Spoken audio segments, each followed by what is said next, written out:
Bonjour à toutes et à tous.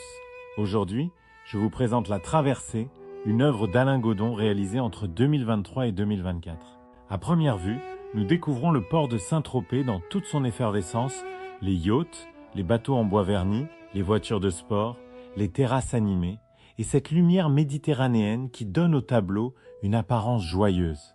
Mais derrière cette scène colorée se cache une réflexion beaucoup plus profonde. Le titre, La Traversée, évoque bien sûr le voyage sur la mer. Mais il parle surtout de notre passage dans la vie. Alain Godon se représente à deux moments de son existence. À gauche, sur le grand yacht, il apparaît dans le présent, aux côtés de son épouse.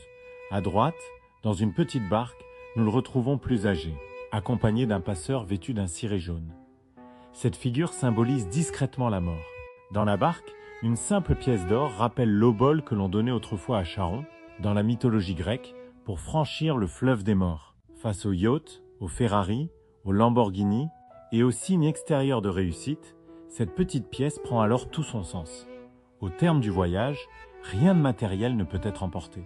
Il ne reste que les expériences vécues, les souvenirs et les liens créés avec ceux que l'on aime. Le choix de Saint-Tropez n'est évidemment pas anodin. Avant de devenir l'un des ports de plaisance les plus célèbres du monde, Saint-Tropez possédait déjà une histoire maritime considérable.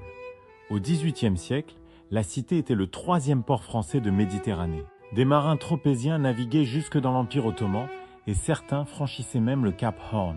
Aujourd'hui encore, le port rassemble dans un même décor les grands yachts internationaux et les pointus traditionnels des pêcheurs. Alain Godon s'amuse précisément de ces contrastes.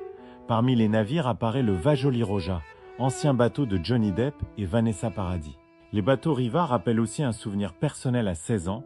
Alain Godon venait à Saint-Tropez pour les nettoyer et gagner un peu d'argent. Sur le quai, les voitures de luxe, les téléphones et les terrasses dessinent une société où l'apparence occupe une place essentielle. Les gendarmes et les religieuses évoquent naturellement les films de Louis de Funès, le Sénéquier, la bravade tropézienne, les chiens Momo et Olaf, ainsi que de nombreux détails personnels enrichissent encore la scène. Regardez enfin l'eau. Dans la partie inférieure du tableau, les lignes, les reflets et les variations de bleu créent une véritable vibration. L'eau relie tous les personnages et devient presque le personnage principal de l'œuvre. La Traversée a également été présentée en 2024 au musée de l'Annonciade de Saint-Tropez lors de l'exposition consacrée à Alain Godon. Le musée l'avait invité à revisiter deux œuvres emblématiques de sa collection. Alain Godon est le seul artiste vivant à avoir exposé à ce jour dans ce musée.